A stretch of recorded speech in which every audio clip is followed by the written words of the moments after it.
Now, are Aboriginal people likely to vote?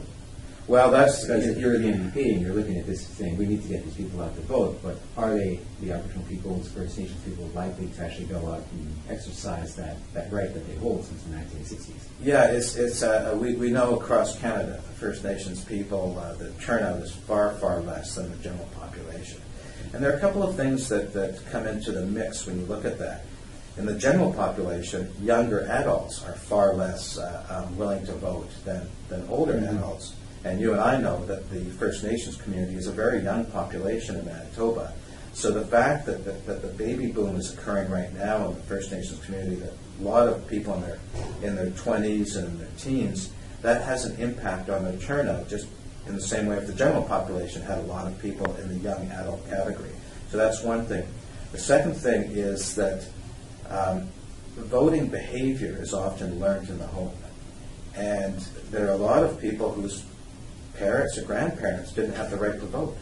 And if you think of it, like I'm 53, my father would have been when I was born, if I were First Nations, my father wouldn't have had the right to vote when I was born.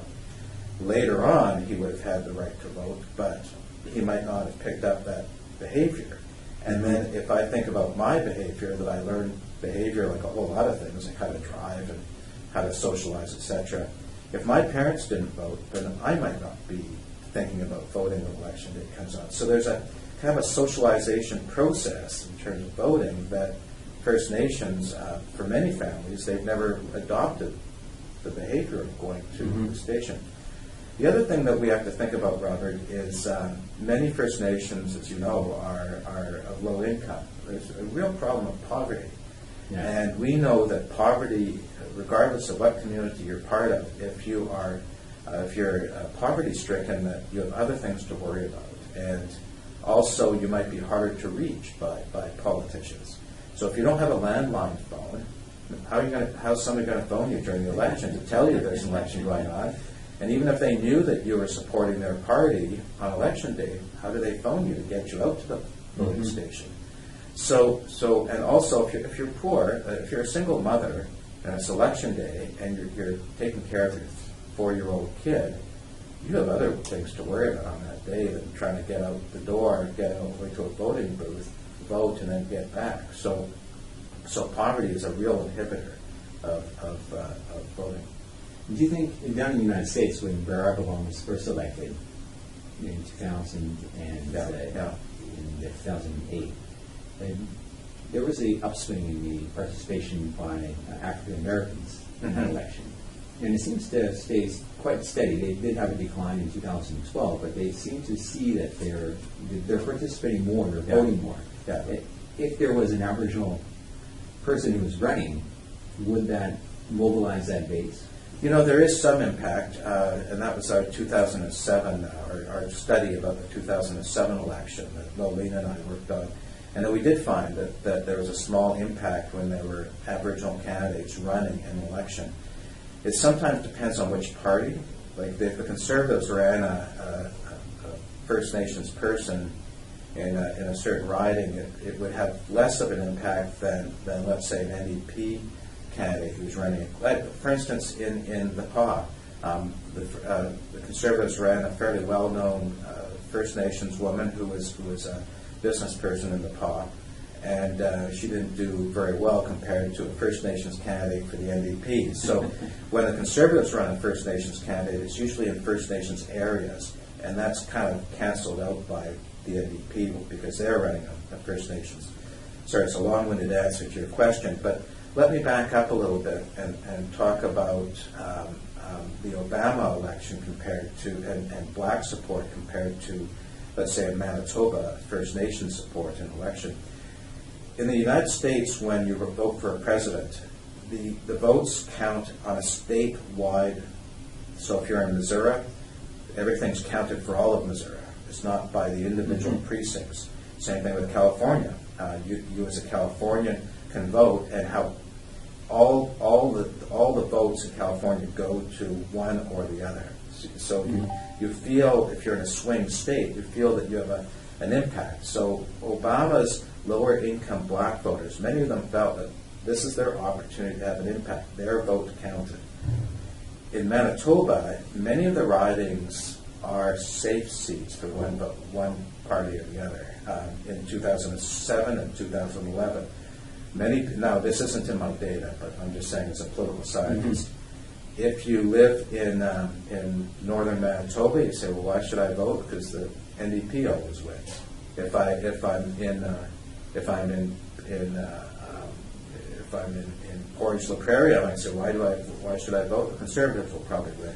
And if I'm in downtown, if I'm in Concordia, the riding in Concordia, why should I vote? Because the NDP always wins. So province-wide, there might be a real race going on in the polls, but within each riding is to some extent a safe riding for one party or the other. So then you say, okay, I'm a Métis person or a First Nations person. I say, well, I want to vote, but why would I bother to vote? Because that party always wins in my riding, right? But let me just go on a little bit on this. The data that are coming out right now, if you look at Probe Research, they have some recent polls that have come out.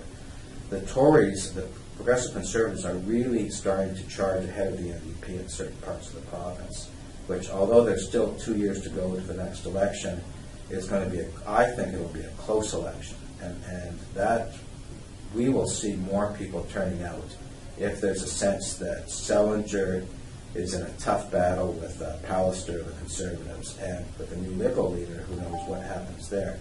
So we know when there's a strong competition going on, turnout increases. So I would expect that among the First Nations people as well. Do you think that there will be a sense in your data that the Aboriginal people can be seen more as a consumer? Because that's something that's going around lately. So people, they can modify political parties, their take on certain policies to marketing towards sort of various populations. Yeah, and I saw that a bit like Greg Selinger. He put out a policy on Métis hunting rights just last year for the Métis and the MMF. Yeah. And I said to myself, wow, he's trying to really wrap up that vote, solidify that base there. Yeah. Well, there's one thing with Aboriginal politics which is a bit different than the mainstream population, in that many people in the Aboriginal community have strong community links, almost like a union, a labor union. So if you think of that often labor union leaders try to influence how their members vote. In Manitoba with the Métis, Selinger, when he respects the inherent right to hunt among Métis people, he's talking to voters who are Métis as consumers, in a way to use that language, but he's also talking to the MMF. And he knows if he gets David Chartrand and the MMF angry at him, and they sometimes do get angry at him, if he does that, then the MMF can very well, and has before, will support particular candidates in certain ridings. So that's one thing. With regard to First Nations communities, they're in some communities, the bands and the chiefs have a real impact on their community for voting preference, where they say, a certain candidate or a certain party could damage our well-being as a community. Or, so that's one way it can be an influence, is community leaders talking about their preferences with their community members. The second way, a band leader, sort of like Pegwis or Broken Head or St. Teresa Point, a band leader can also say, we know how our community will be voting. We think it's important that our community participate. Let's get out the vote. So a community leader can influence a First Nations community in two ways. One is by influencing opinion, but also by getting out the vote. And if a chief and a band does not want the vote, or if they don't care about voter turnout, that is not good for the community. There'll still be turnout, but it's not as healthy of a turnout as when the community is behind it. Now, did you look at the participation, the political activism of Aboriginal people? No, it's part of the discussion in the paper a little bit about participation, but we focused on the polling data, which asked, do you have a party preference? We didn't explore things like the I Don't Know More movement, But as a political scientist, stepping outside of the data for a moment, is the I Don't Know More is an interesting movement because, as I said earlier, political engagement, there are different levels, and to have a preference for a party or to turn out to vote, it's very little effort for most of us.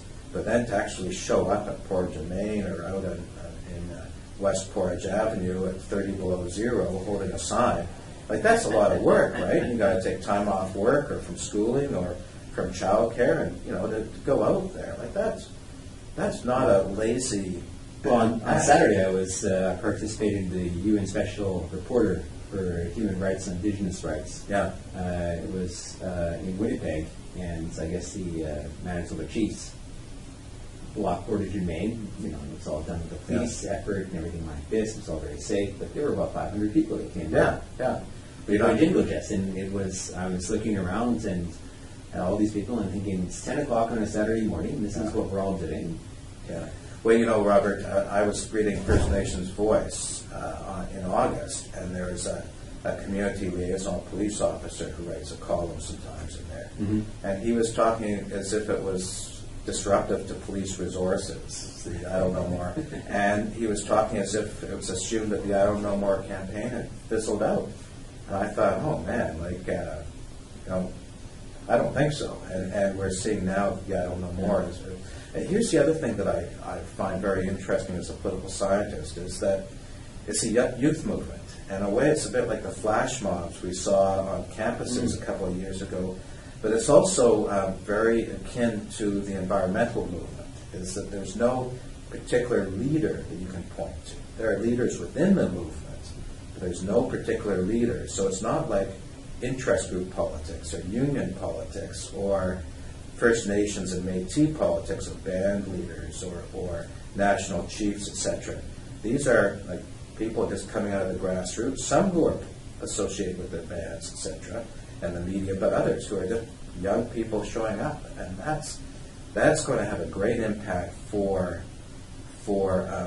young people like young adults who, in 20 or 30 years, those people will be the head of the Assembly of Manitoba Chiefs or the SCO or MKO, and then nationally, those people will be the AFN and things like that.